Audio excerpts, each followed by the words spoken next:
It's time to wind a bobbin on this Brother Pacesetter F super full automatic. There are 2 spool pins on the top back of the machine. I am winding off of a stand further off camera, but you use one of the 2 spool pins.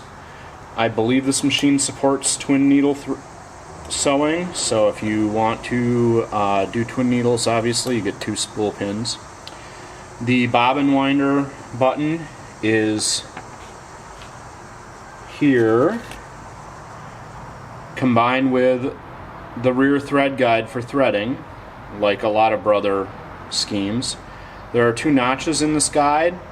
The thread comes in this front notch, goes around the winding tensioner, comes out the same front notch, crisscrossing right in the notch, and then goes across the machine to your bobbin winder.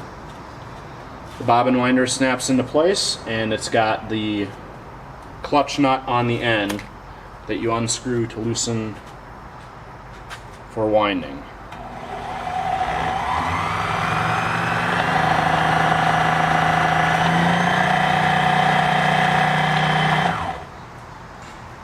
If you put the thread through this rear guide, this rear hook that's for regular threading, it will pop out from underneath this button very fast and make a mess. You have to use this front guide, come in, around the button, and out the same guide.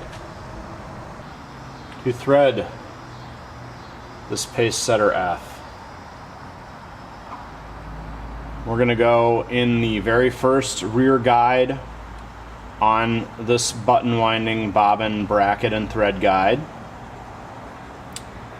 We come through the tensioner on the left hand side and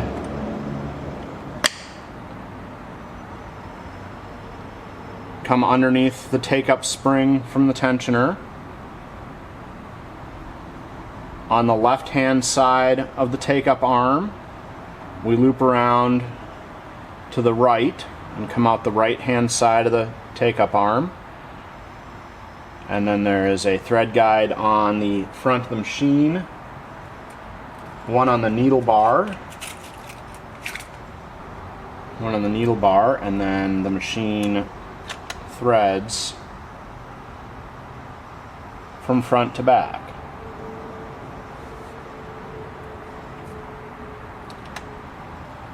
The Brother Pacesetter F is an L-style bobbin. The bobbin case looks different from Class 15. It still has a snap lock on the front, but it's a round case with no finger. You're going to slip the bobbin in so that it's unrolling clockwise.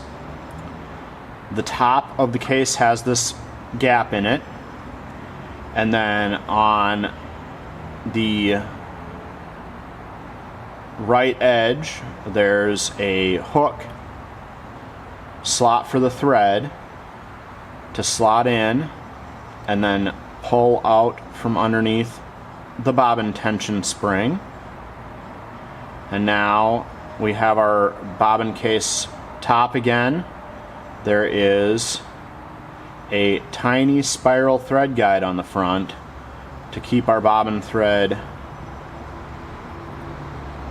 forward on top, and then we lift our lock lever out, set the bobbin case in square so this lever is crossways and the gap is on the top, and then it snaps in place.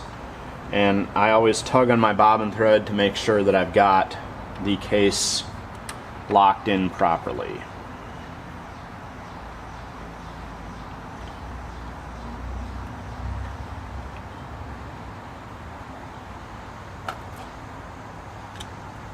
And the machine rotates to draw the thread up.